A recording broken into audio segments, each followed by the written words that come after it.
Mic ఇచ్చినందుకు అధ్యక్ష.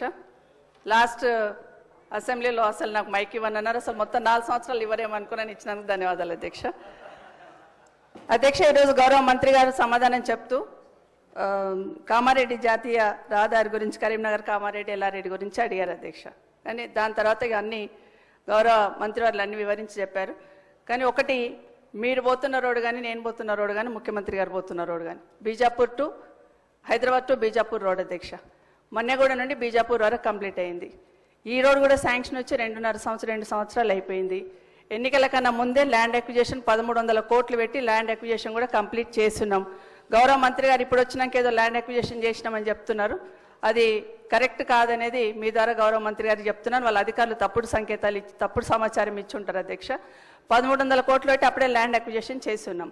కానీ ఎందుకు ఆగింది అనేది, అక్కడ ఎంతమంది ప్రాణాలు పోతున్నాయని మనందరికీ తెలుసు అధ్యక్ష. 2 రోజులకు ఒక యాక్సిడెంట్ అవుతుంది, ఎంతమంది ప్రాణాలు పోతున్నాయి. ఎన్జిటీలో కేసు వేసిండ్రు అధ్యక్ష.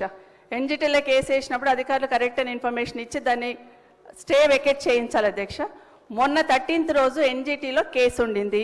ఆ స్టే వెకేట్ అయ్యిందా, నిజంగా రోడ్డు మీరు స్టార్ట్ చేస్తున్నారా, వర్క్ స్టార్ట్ అయిందా, ఆ క్లారిఫికేషన్ కావాలి అధ్యక్ష. ఎందుకంటే ఊరికే చెప్పడం కాదు అధ్యక్ష. 13th రోజు కేసు ఉండింది, అది వెకేట్ చేశారా, వెకేట్ చేస్తే ఎప్పటి నుండి స్టార్ట్ చేస్తున్నారు, వెకేట్ అయ్యిందా అనేది మీరు చెప్పండి అధ్యక్ష. ఎందుకంటే అది కరెక్ట్గా స్టార్ట్ కాలేదు అధ్యక్ష. నేను మొన్న యాక్సిడెంట్ అయినప్పుడు గౌరవ కలెక్టర్ గారితో మాట్లాడి కనీసం సైడ్ బాంబ్స్ అన్న క్లియర్ చేయండి, గడ్డితోని యాక్సిడెంట్ అవుతుంది అది తీయండి అంటే అది మాత్రమే క్లియర్ చేస్తున్నారు తప్పిస్తే రోడ్ స్టార్ట్ అయింది కాదు అధ్యక్ష. అది స్టార్ట్ కానే కాదు. ఒకవేళ నిజంగానే చెట్లు తొలగించడానికి ఇబ్బంది ఉందన్నప్పుడు చెట్లు లేని దగ్గరన్నా రోడ్డు చేస్తామనన్నా క్లారిఫికేషన్ తీసుకొని ఎన్జిటి దగ్గర పర్మిషన్ తీసుకున్నా స్టార్ట్ చేయాలి అధ్యక్ష.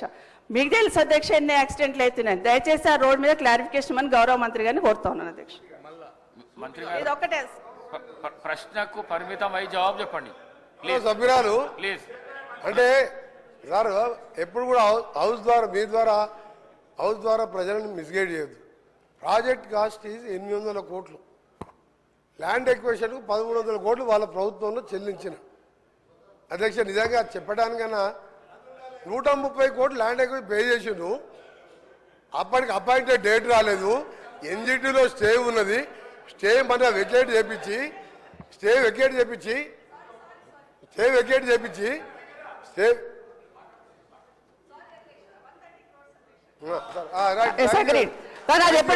ఎప్పుడు చేస్తున్నారు సార్ అది చెప్పాలి అధ్యక్ష. అధ్యక్ష మీ ద్వారా ఒకటి అడుగుతున్నా, బిఫోర్ ఎలక్షన్స్ ల్యాండ్ అక్విజిషన్ చేసినాం కదా అధ్యక్ష, అది నేను క్లారిఫికేషన్ అడుగుతున్నాను.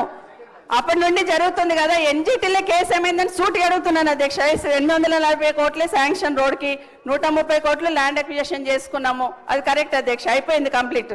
కానీ ఎప్పటి నుండి ఎప్పుడు వెకేట్ అవుతుంది ఎన్జిటీలో మాత్రమే అడుగుతున్నాను అధ్యక్ష. ఎన్జిటీలో క్లియర్ అయింది. 28/11 రోజు అపాయింటెడ్ డేట్ ఇచ్చిండ్రు. 29th రోజు ఈ 29 మొన్న నవంబర్ మొబైలైజేషన్ వర్క్ స్టార్ట్ అయింది. వారు అదే జిల్లా వారు ఇప్పుడు పోయి చూసుకోవచ్చు వర్క్ నడుస్తుందా లేదా. మీరు ఎప్పుడు కూడా వాస్తవాలు ఒప్పుకోవాలి. గట్కేసర్ ఫ్లైఓవర్ 7 ఏళ్ళు అయింది. మీ సంగతి చెప్పాలంటే ఒక రోజంతా పడుతుంది అధ్యక్ష, ఒక రోజంతా పడుతుంది. అన్ని అబద్ధాలే. ఒక్క మంచి పని చేయకుండా రాష్ట్రాన్ని 100 ఏళ్ళ విధ్వంసం సృష్టించి వీళ్ళు ఓ రోజు బేడీలు వేసుకుంటారు. బేడీలు వేస్తారు పోలీసు వాళ్ళు అధ్యక్ష, పోలీసు వాళ్ళు వేస్తారు. రేపే మాపే పోలీసు వాళ్ళు బేడీలు వేస్తారు. వాళ్ళు బేడీలు వేసుకునేది ఆ బేడీలో ఫోటో చూస్తే ఒకరి ఆ బేడీలో ఫోటో చూస్తే అసలు బేడీలు వేసుకునేది ఇద్దరు, వాళ్ళు బేడీలు వేసుకోలేదు. అమాయకులకు బేడీలు బేడీలు వేస్తానికి రేపు మాప పోలీసు వాళ్ళు వస్తారు, బేడీలు వేసుకొని తీసుకుపోతారు.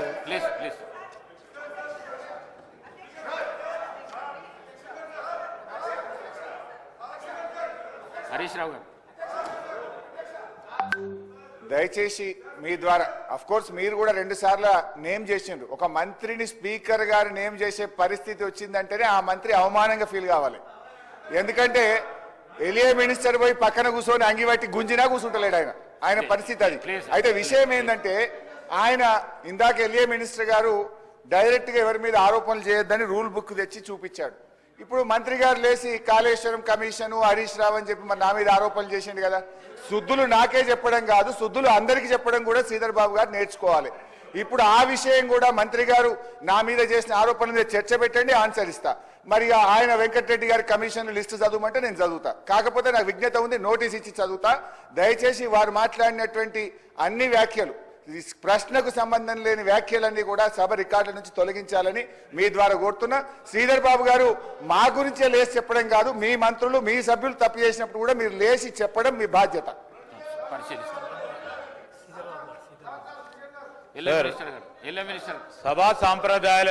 సభా సాంప్రదాయాలకు సంబంధించి రూల్స్ ప్రొసీజర్కు సంబంధించిన అంశం విషయంలో మేము వారికి కూడా తెలియజేస్తామని అధ్యక్ష, ఎవరైనా